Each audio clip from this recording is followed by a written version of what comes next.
Welcome to the Bare Metal Cyber CISSP Prepcast. This series helps you prepare for the ISC Squared CISSP exam with focused explanations and practical context.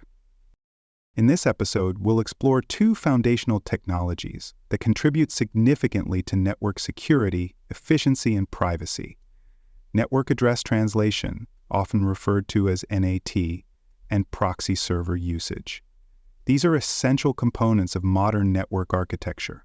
While they serve very different technical functions, both are widely deployed to protect internal resources, conserve network address space, and control the flow of traffic in and out of organizational boundaries. Let's begin with network address translation. NAT is a method used to allow multiple devices on a private internal network to access external networks, such as the Internet, using a single public IP address. This not only conserves limited public IP address space, but also masks internal network details, adding an additional layer of obscurity and security. NAT works by translating the internal IP address of a device into a different IP address for external communication. When a response comes back from the Internet, NAT maps that response back to the originating internal device. This mechanism is often handled at the router or firewall level, forming a critical part of perimeter defense. But NAT does more than just conserve addresses. It helps protect internal network structures by preventing direct access from the outside world.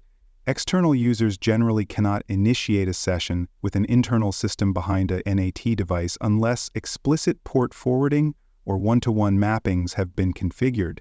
This effectively hides internal IP schemes, reducing the attack surface available to external threat actors. Now let's take a closer look at the types of NAT. Static NAT, sometimes called one-to-one NAT, maps an internal private IP address to a fixed external public IP address. This is useful when internal services like email servers or web servers need to be accessible from the outside. It provides a consistent translation, but it does not scale well because it requires a one-to-one ratio of private to public addresses. Dynamic NAT uses a pool of public IP addresses and assigns them to internal devices as needed. This method is more flexible and allows for address reuse, but it can lead to connection failure if the address pool is exhausted.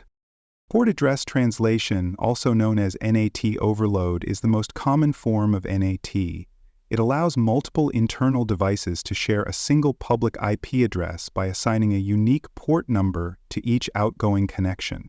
This is what most home routers and small office firewalls use to manage Internet access. PAT is efficient and scalable, but it makes it difficult for external devices to initiate connections unless specific port forwarding rules are applied. Each of these NAT types plays a role in balancing accessibility with control, scalability, and security. Now let's transition to the second half of today's topic: proxy servers. A proxy server acts as an intermediary between a client and the destination server or resource. When a client sends a request, such as to access a website, the proxy receives the request, evaluates it according to policy, and forwards it on to the destination if permitted. The proxy then receives the response and relays it back to the client. From the perspective of the destination, the request appears to come from the proxy, not the original client. This masks the identity and location of internal users. There are several types of proxies, each with different functions. A forward proxy sits between internal clients and the Internet, enforcing policies and monitoring outgoing traffic. A reverse proxy sits in front of web servers, handling incoming requests, load balancing, and DDoS mitigation. Transparent proxies operate without requiring any configuration on the client device. Anonymous proxies hide user identities for privacy, often at the expense of visibility and control. Proxies are commonly used for content filtering, user access control, caching, performance optimization, and anonymization. By centralizing Internet access, they allow security teams to log activity, enforce usage policies, and even inspect encrypted traffic under certain configurations. They are especially useful in environments with strict compliance or data protection mandates. Let's now discuss how to securely implement NAT and proxy technologies in enterprise environments. Start by documenting all NAT rules and proxy configurations. This includes static mappings, port forwarding rules, protocol filters, access controls, and logging settings. Good documentation ensures consistency across devices and helps in both troubleshooting and auditing. Next, implement strong access controls for your proxy servers. Limit administrative access using role-based permissions and multi-factor authentication. Ensure proxy management interfaces are only accessible from secure internal networks. Never expose these portals directly to the public internet. Log and monitor all NAT and proxy activity. For NAT, this means tracking which internal addresses are mapped to which external destinations and ports. For proxies, it includes logging web access, blocked requests, user credentials, and file downloads. These logs are valuable for forensic investigations, behavioral monitoring, and regulatory compliance. Ensure that proxies are configured to use secure protocols like HTTPS for web traffic, and that SSL inspection is handled properly.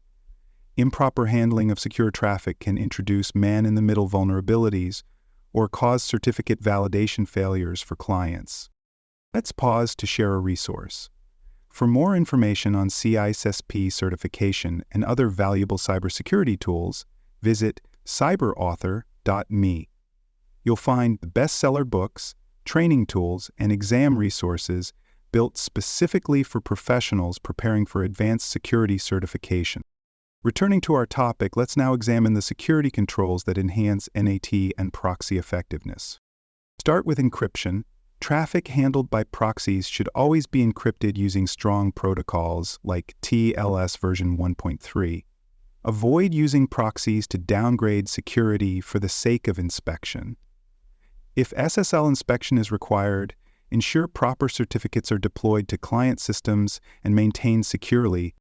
For NAT, validate that default rules don't expose unnecessary services.